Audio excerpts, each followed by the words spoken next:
कैसा होगा। Black board skill is visual add, ये बहुत इंपॉर्टेंट है क्योंकि ये आपको बोर्ड में दिखाई दे रहा है। जो कोई भी आपका लेवल का हो आपको पता चल जाएगा। Visual aids use in the areas of education and training, ठीक है। यहाँ पे विजुअल जो एड्स होता है वो आपको डायरेक्ट दिखाई मिलेगा बोर्ड में। एंड उसके बाद it is use in a powerful teaching ads in a classroom instruction each and every level, चाहे वो आपका छोटा बच्चा का हो, बड़ा का हो, जैसा भी हो, आप हायर एजुकेशन में भी पढ़ रहा हो, ब्लैक बोर्ड आपका बहुत इंपॉर्टेंट होता है। ब्लैक बोर्ड का कैसा यूज़ करना है, आप क्लासरूम में आते ही आपका यहाँ पे डेट लिखना है ना। डेट लिखने के बाद में यहाँ में टॉपिक का आप अनाउंसमेंट करके लिखना है, बराबर हैंड राइटिंग में लिख के, है ना। एंड उसके बाद it is the most suitable tool for the providing holistic picture of the lesson. That means आपको ओवरऑल इन्फॉर्मेशन ब्लैक बोर्ड बहुत इंपॉर्टेंट रोल प्ले करता है होलिस्टिक डेवलपमेंट के लिए। A clear visual presentation on the black board helps in the developing the university understanding of the learners. Clear visual, ठीक है। Thus, if the blackboard is used properly, it attract the attention of the student in the chapter. तो आपका chapter को भी पढ़ाने में बहुत ज़्यादा इंपॉर्टेंट रोल करता है black board. Now come to the components of the black board. Black board का कंपोनेंट्स है, सबसे पहले आपको ध्यान में रखना है लीजेबिलिटी, यानी कि स्पष्टता।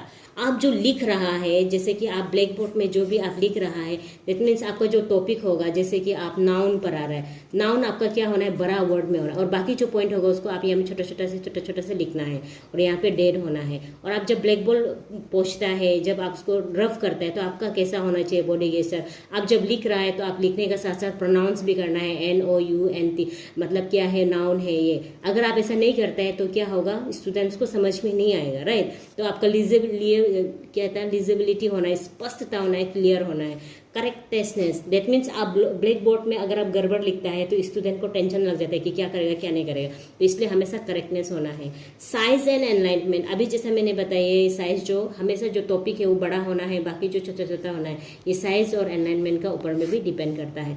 हाईलाइट द मेन पॉइंट्स, यहाँ पे अभी जैसे मैंने यहाँ पे अंडरलाइन किया, ये भी आपका एक स्किल्स का अंदर आ रहा है, कहाँ पे आपको हाईलाइट करना है, कहाँ में आप मेन पॉइंट कौन सा है, ये आपको कलर पेन से भी यूज कर सकता है, या आप उसको ऐसे करके भी कर सकते हैं।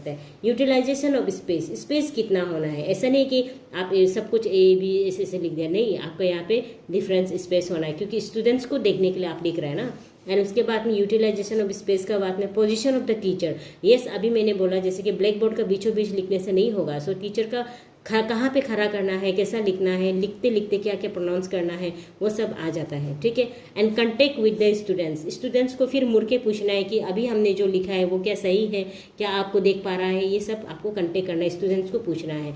And black board summary, black board कहीं ना कहीं एक समरी का काम करता है हर एक चैप्टर के लिए, कि ये हुआ है, मेन पॉइंट को दागी देगा और स्टूडेंट उसको अपना कॉपी में लिखेगा, तो ये उसका फ्यूचर पूरा रिवाइज करने के लिए भी हो जाता है। So black board is a very important. So thank you everyone.